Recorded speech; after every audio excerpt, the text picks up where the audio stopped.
sớm mai thức giấc thấy em kề bên, nhưng lúc em cười là lúc tim như ngừng đập, trái đất như ngừng quay, thế giới như ngừng xoay, không gian thời gian cũng như ngừng đông.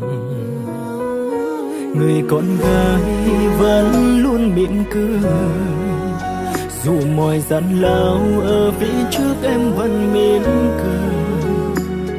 Biết yêu thương một người và biết quan tâm hơn là điều có thể, mọi gian khó ta vẫn cười. Chỉ cần như thế mọi gian khó ta vẫn mỉm cười.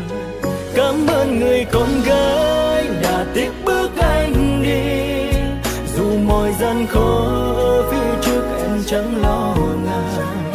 Anh biết bây giờ điều bản thân cần làm là cố gắng thay đổi, để em nhận thấy là vì em quan trọng thế nào.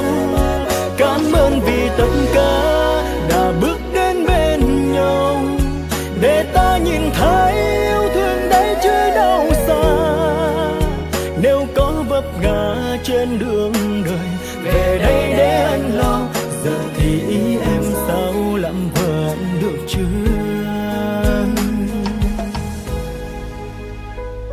Tình yêu này anh sẽ mãi trao cho em, và tình yêu này sẽ chẳng ai thay thế em được đâu. Em làm vợ anh nhé, hãy về bên anh nhé người ơi.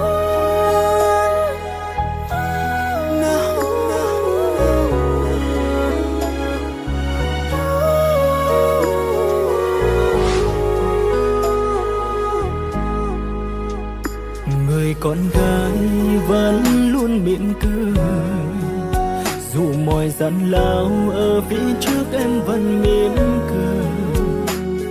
Gian khó dù có ra sao, đứng lên khi gục ngã, ta đã biết làm tất cả là vì nhau. Giờ ta đã biết làm tất cả là vì nhau.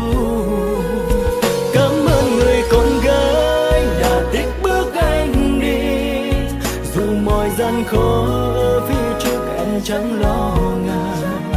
Anh biết bây giờ điều bản thân cần làm là cố gắng thay đổi, để em nhận thấy là vì em quan trọng thế nào. Cảm ơn vì tất cả đã bước đến bên nhau, để ta nhìn thấy yêu thương đấy chứ đâu xa. Nếu có vấp ngã trên đường đời, về đây để anh lo. Giờ thì ý em sao làm vợ anh được chưa?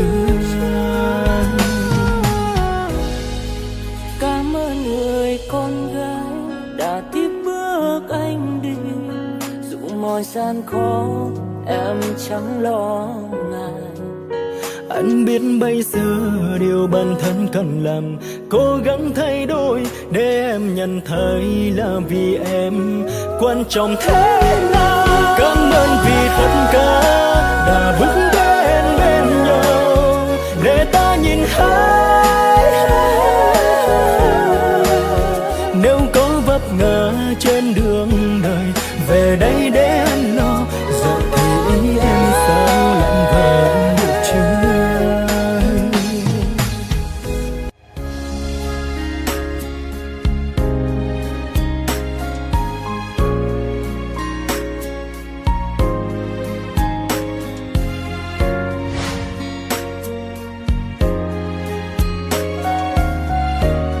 Nếu có vấp ngã trên đường đời, về đây để anh lo. Giờ thì ý em sao làm vợ anh nhé.